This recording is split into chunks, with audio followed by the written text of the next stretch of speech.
So the Jets get beat by the Miami Dolphins, and the Bears lose again in our Factory of Sadness edition of the headlines by the Eagles. 22-14 was the final score. My headline for this one is "So Good It Ertz," the return of Zach Ertz. 9 catches, 103 yards, 1 touchdown.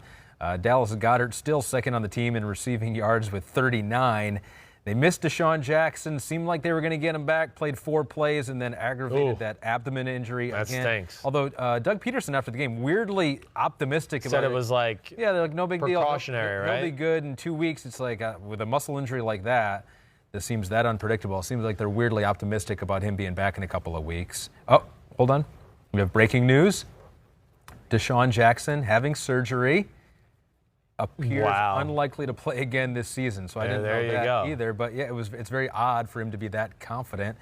So that was tweeted a minute ago in real time. By if you're Ian listening to Rappaport. this live, this podcast live, which is not live. That's huge. Ian Rappaport, yeah. That's huge. Yeah, what do you think? I mean, how big a blow is that? Well, I look at that as like, you know, that to me takes them out of almost being a real Super Bowl contender in a lot of ways. I don't think they needed him that badly. Well, yeah, they do. They have a lot of ways to throw the ball 5 and 10 yards, and they don't have a lot of ways or guys that can go deep, and they don't have a guy that can take the pressure off that. Now, the one thing that gives me hope is they are running the ball again. The Eagles are starting to show that they can run the ball and overpower you. Yesterday was another good day. I mean, this Bears defense is good. Yeah. And they let up 146 yards running to this Eagles offensive line. So that's good.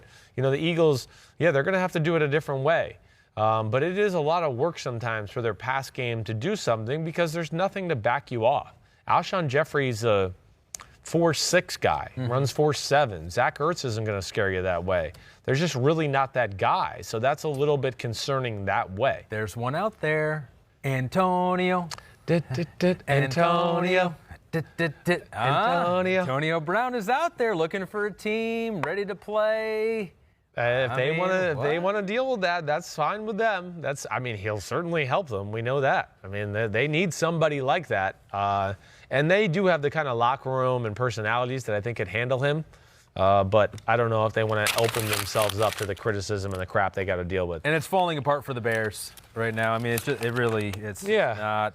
They had 9 yards in the first half. They had minus 2 yards until like the last drive of the first half. Okay, it was shitville. They can't do anything. They made it closer at the end. I give them credit for coming back. But so I was looking up David Montgomery, the running back for the Bears.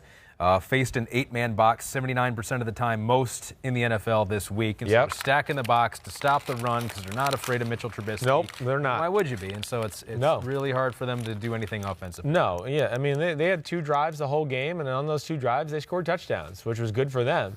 Really, the reason this game was close is because early on, when the Eagles did dominate the time of possession and the clock, the Bears defense made stops to at least hold them to field goals, and that kept them in the game for a period of time. If those were touchdown drives, they would have been big trouble for the Bears and would have been a big blowout.